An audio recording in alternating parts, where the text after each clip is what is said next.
Hello, this is David Dean, and we have an update to the weekly items in the event store. And I already put out a video this morning about the Noble Launcher. I'll put that link in the description box. But this is not going to be a gameplay video. This is just going through what they got going on in the store, just giving you my thoughts on it. First, this Noble Launcher is one of the most coveted launchers in the game. It is, to me, a launcher that is great in certain situations. If you are taking on mobs in a flat area, you can absolutely devastate those mobs, and a ton of them all at once. The biggest thing about this, reading the description, heavy weapon that fires a wave of piercing energy. Can be fired normally for a narrow, half-tile wide pulse, or charged for a 1-tile wide or a 1.5-tile wide blast. Deals energy damage, which is fairly effective against all types of elemental enemies. That's awesome. What does that mean? It shoots out at energy. It says, let's see, wave, but it's basically like a frisbee getting shot out.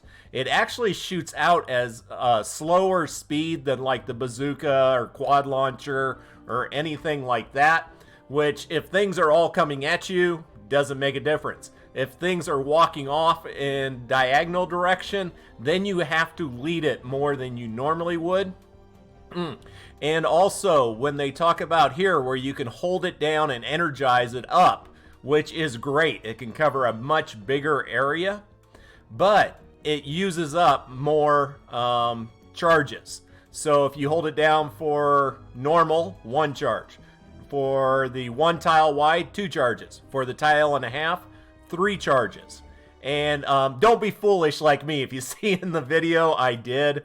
I was trying to do the 1.5-tile wide one with 3 charges when I hadn't fully reloaded, so I had only 1 charge in the magazine. And this has a magazine size of 3, so just make sure you always have a full magazine size when you try to do that widest blast. Like I said, if you're on level ground and they're coming in at level ground, it is great. It does knock down, not knock back. With the Dam Buster and regular bazooka and a lot of the others, the bowler, when you hit targets, they go flying through the air and then hit the ground.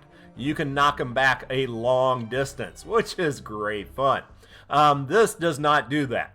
This goes through, hits them for massive damage, and it does good knockdown, but it just knocks them down right where they're at. And you can on this put a increase the impact as one of the charges. And for me, I could knock down the Husky Husk no problem with a single charge. Same thing with the blasters. I could knock them back and interrupt their attempt to blast me. And on smashers, it would take 2 shots of this weapon. But yeah, definitely recommend it. It is extremely fun. Probably the best one to use for encampments and stuff. And then we head over to the Vindertech Disintegrator Shotgun. This is a weird weapon. Fires an explosive ball of plasma that does high damage over a small area, deals energy damage, which is fairly effective against all elemental energy types, enemy types. This thing, it basically shoots out like a mini plasma grenade. Once again, it's strange that energy weapons shoot out at a slower rate than projectile ones, but this is another one where if Husk are walking at an angle to you, you will notice that it fires out slower than a normal shotgun or any normal weapon. So that you have to lead your the Husk more in order to get the shot. It does an explosive burst when it goes off. It does have decent impact on it, but to me, it really just never worked as a weapon. I know a few people who did enjoy it, but most people seem to definitely not. One thing on this, ammo cost is 3 energy cells. So you got a magazine size of 15, but the ammo cost is 3 every time you shoot this. so you will go through your energy ammo pretty fast. But right now, I don't have any weapon I use that actually uses energy. So not that big of a deal anymore. Epic has increased the rate of getting materials for energy cells, creating them yourself, and also the drop rate of energy cells.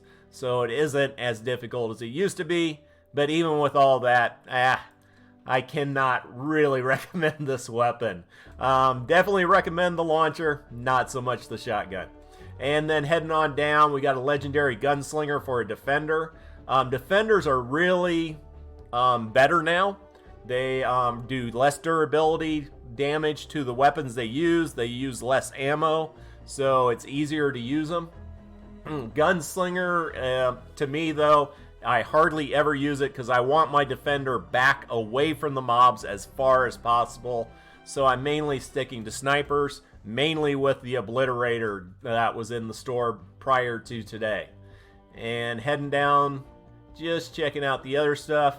The trooper is an okay assault rifle, nothing special. We've definitely had a lot better. And the way they're doing this, they seem to be putting some of our favorites in the weekly store item during this cram event. So if you need an assault rifle, you may want to hold off and see what comes up next week. I will be getting the Epic Survivors, because always need more of those. And always need more drops of rain. One thing I want to point out, one person made comments about that on my previous videos. They went and bought everything out of the event item store first, and then they didn't have gold to get things out of the weekly items before the update of the store. So if they got similar items or the same items in both of them, make sure you do the weekly store first, because the event items last a lot longer than the weekly items. Hero Enforcer Grizzly right now is probably one of my top 3 heroes in the game. It is just a beast as far as how much damage he can do. The thing is, it's rare, and you really are going to want a epic, if not legendary one. So unless you want to spend a lot of flux, I would wait. And then moving down the line, Pathfinder Jess, always good for going out and getting those treasure chests and safes that the cram event has going on right now. But once again, she's uncommon, so I wouldn't worry too much about that. And I don't know what it is with the coins. They keep giving us so-so items. I mean, you got the copper bazooka. I can't recommend that, but you probably got so many coins laying around, you might as well spend it on something. Wall darts are okay. I almost always end up using on walls either wall launchers or dynamos. It is very rare that I use the wall darts. They do good damage, but it's a damage over a larger area. And most of my trap tunnels are 1 tile wide tunnels, so it really doesn't work. And then just back over here again, Mega Base. If you're doing big, huge builds, Mega Base is just an awesome constructor to have. Does have electric floors, so you are also doing damage to the husk as they walk on anything protected by your constructor base. Buy these perk ups. I'm trying to slowly get them all. And then running down once again, for me, for close range shotgun, the Tiger Jaw is a beast. Absolutely one of the best things in the game for taking down Husky Husk and Smashers at close range. I mean, it really needs to be about 2 tiles, maybe 3, but yeah, the shorter the range, the more damage you're doing.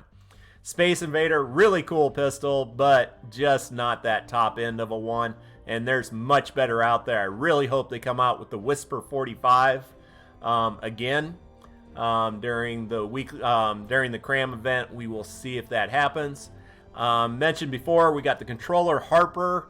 They nerfed her decoy, so it no longer by itself brings in the mist monsters, but there is heroes you can put in her tactical slot that will give her, I think it's your move creep, which makes the decoy do damage, which then once again the decoy will pull the mist monster.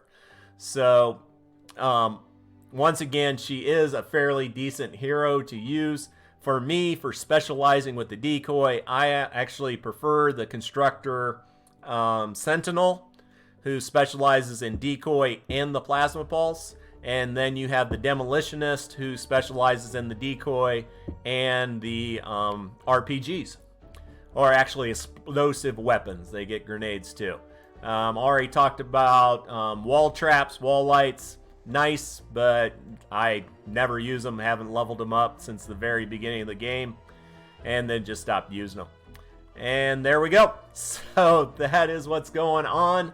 And let me know your comments, what you think of these items. Definitely, if you have a different view of the Vindertech Distingrator shotgun, put some comments in down below, and I'd love to hear them. So take care and have an amazing day.